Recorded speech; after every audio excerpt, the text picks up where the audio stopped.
खबर के साथ साथ चैनल को सब्सक्राइब करना ना भूलें। क्लिक कीजिए बेल आइकॉन और बने रहिए हमारे साथ।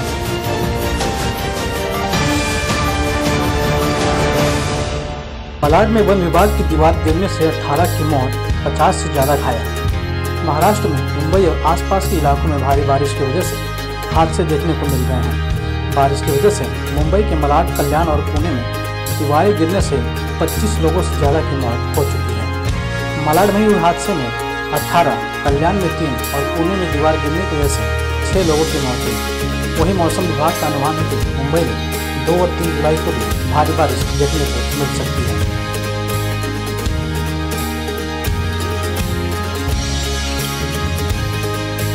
मलाड ईस्ट के अम्बेडकर नगर में यह हादसा शुरू हुआ। भारी बारिश की वजह से 25 फीट लंबी कंपाउंड वॉल गिरने से 16 लोगों की मौत हुई। इसकी जानकारी सोमवार की रात करीब 2 बजे मिली, जिसके बाद एनडीआरएफ की टीम मौके पर पहुंचकर राहत कार्य शुरू किया, लेकिन तब तक 18 से ज़्यादा लोगों की जान जा चुकी है। दरअसल इस 25 फीट लंबी दीवार ने करीब 40 झुग्गियों को अपनी चपेट में ले लिया था, जिससे इतनी बड़ी संख्या में लोग मारे गए।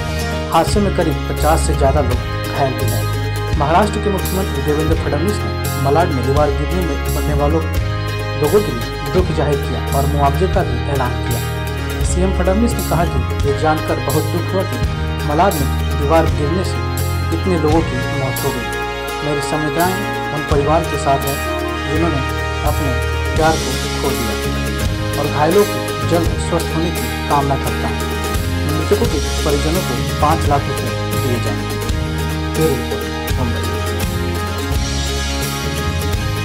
कहीं ना कहीं भी चुनाव होते हैं, नेता आते हैं यहाँ पर, सिर्फ एक आश्वासन देते हैं, सर्वे होता है, लेकिन लोगों को मूल रूप से घर नहीं मिलता। अगर रूम मिल जाता तो शायद ये हादसा नहीं होता। आप कह रहे हैं उस बात से 5 साल के बाद हर नेता लोग यहाँ पर आते हैं, आश्वासन देते हैं कि हम लोग रूम आपको दिलाएंगे, लेकिन 30 सालों से 35 सालों से कोई किसी को रूम दिया नहीं गया और ना कि सुविधा दी गई है। ये कहते हैं कि वन विभाग की जगह है, वन विभाग की जगह है, वन विभाग के जगह पे इन लोगों का शोषण किया जा रहा है, ना कोई सुविधा दी जा रही है। पशु से भी बेहतर इस मानव जीवन को ऐसे देखा जा रहा है। केवल ही केवल वोट के लिए यहाँ पर इस गरीबों के पीछे लोग दौड़ते हैं और जब वोट खत्म हो जाएगा तो फिर कोई यहाँ पर आता नहीं है। वोटिंग के लिए तक यहाँ पर लोगों को जिंदा रखा जाता है। जब वोटिंग खलास हो जाती है फिर यहाँ पर कोई आता नहीं है। फिर आज ये हालत हुई है कि सारे लोगों के संसार जो है बह चुके हैं। स्थापन झाली, स्थापन होत होती त्याच्या काळानंतर जर 4,500 झोपड्या होत्या आणि ह्या झोपडपट्ट्या जास्त पुनर्वसन होऊ नये होती म्हणून वन खात्याने संरक्षण भिंत बांधली। पण संरक्षण भिंत बांधण्यासाठी वन खात्याने एक जबाबदारी विसरली। आणखी मेन म्हणजे जर त्या ठिकाणी पाणी साठलं त्याचं पाणी साठलेलं पाणी प्रवाह होऊन खाली यावं ह्याची त्यांनी व्यवस्था नाही केली आणि त्या न व्यवस्था केल्यामुळे आज ही दुर्घटना घडली। त्यामुळे ह्या बांधकामाला जे कोण सहकार्य केलं वन खात्याने त्या वन खाती अधिकाऱ्यांवरती शासकीय कारवाई होणं जरुरी आहे। त्यावेळेला ह्या लोकांना न्याय मिळेल असं या माध्यमातून सांगतो। एवढंच माझं मत आहे। असतील तुमची काय मागणी आहे? बघा, हा झाला प्रकार खूप निंदनीय आहे आणि अन्यायकारक आहे। जर आम्ही लोकशाहीमध्ये राहतो असून आमचं मतदान चालतं तर त्याप्रमाणे आम्हाला न्याय मिळाला पाहिजे। आणि आम्हाला न्याय मिळत नसेल येणाऱ्या ह्यासाठी आम्ही भाषण टाकू निवडणुकीवर। हमें कागज पे भी कुछ नहीं मांगता है, सिर्फ एक ही मांगता है कि हमारा शिपिंग यहाँ पे ही करो तो ही हम यहाँ से हटेंगे। तो ही हम यह बॉडी जो कुछ हमारे जो अड़ोस पड़ोस थोड़े गुजर गए उनका शव उठाएंगे। सालापासून बसलेला आहे या ठिकाणी आम्ही असा त्रास काढतो, पण आज 30 वर्ष झालेले आहेत इथे आम्हाला कुठल्याही प्रकारची सुविधा मिळत नाही। या ठिकाणी असाच एक हस्ता घडला होता यापूर्वी। या ठिकाणी शिवसेनेचे गजानन कीर्तीकर आमदार होऊन गेले आणि गृहमंत्री पण झाले।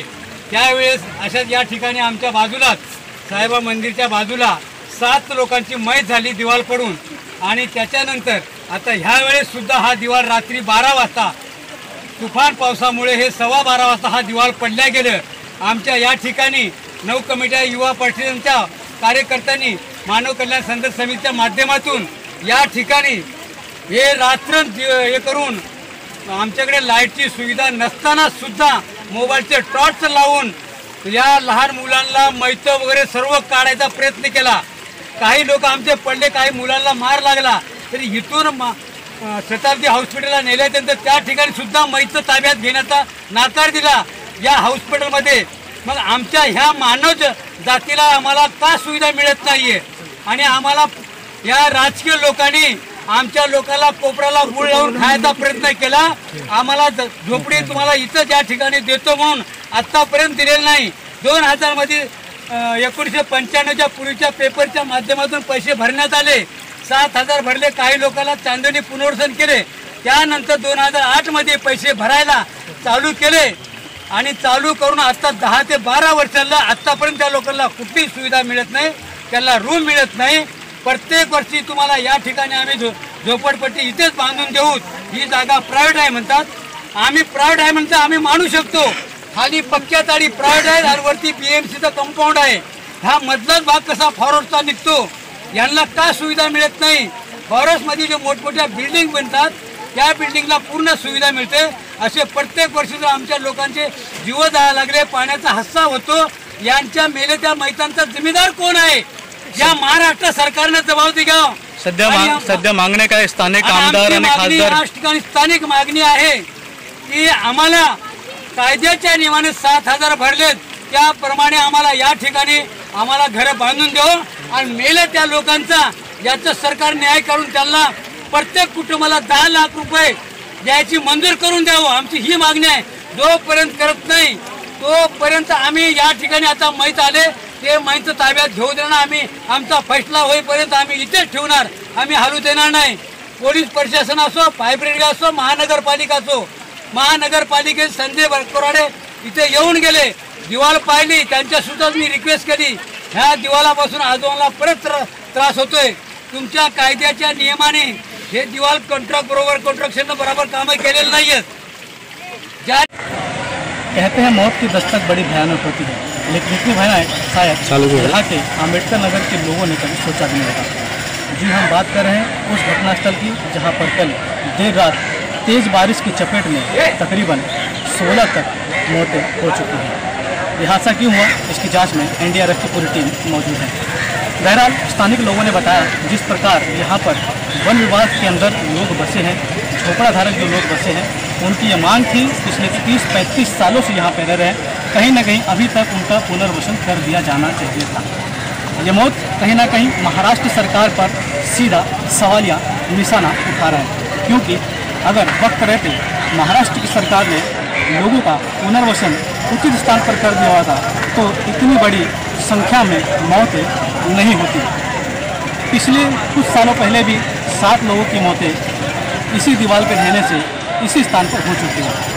समय रहते अगर चेता नहीं गया तो भविष्य में ऐसी बड़ी घटनाएं हो सकती है।